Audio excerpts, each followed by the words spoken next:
Hello pregnant ladies, welcome back to my channel saisha.com. ఎప్పటిలాగానే ఈరోజు కూడా ఒక మంచి ఇంట్రెస్టింగ్ టాపిక్తో అయితే వచ్చేసాను. నన్ను చాలామంది కామెంట్ సెక్షన్లో అడుగుతున్నారు ఇంకా స్కానింగ్ రిపోర్ట్ వీడియోస్ అయితే తీయమని.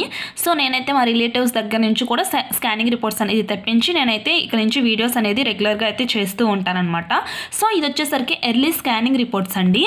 సో ఇది మనకి ప్రెగ్నెన్సీ కన్ఫర్మ్ అయినప్పుడు తర్వాత వెళ్తే తీసిన స్కానింగ్ రిపోర్ట్ అనమాట. సో ఇది మనకి 9 వీక్స్ అప్పుడు అయితే తీశారు. సో చూడండి, మదర్ యొక్క వెయిట్ అనేది 50 kgs ఉంది. అప్పుడైతే బీపీ అనేది నార్మల్గా ఉంది. ఇక్కడ మనకి సిఆర్ఎల్ లెంత్ అనేది ఇచ్చారు. సిఆర్ఎల్ లెంత్ వచ్చేసరికి 2.5 centimeters అయితే ఉంది. ఈ స్కానింగ్ తీసేటప్పటికి 9 వీక్స్ అయితే ఉంది. గెస్టేషనల్ శాక్ అనేది ఫామ్ అయింది, అది కూడా చాలా బాగుంది అని అయితే మనకి ఇక్కడైతే మెన్షన్ చేశారనమాట. ఇది వచ్చేసరికి మనకి ఎర్లీగా తీసిన స్కాన్ రిపోర్ట్స్ కాబట్టి మనకి జస్ట్ రిపోర్ట్లా కాకుండా డాక్టర్ అనేది ఇట్లా రాసి అయితే ఇచ్చారనమాట.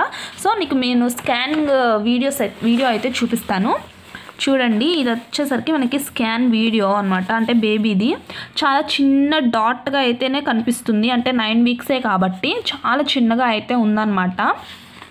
సో ఇది వచ్చేసరికి ఎర్లీ స్కానింగ్ అండి. సో నేను తర్వాత టిఫా స్కాన్ అలాగే గ్రోత్ స్కాన్ కూడా వీడియోస్ తీసి అయితే నేను పెడతాను.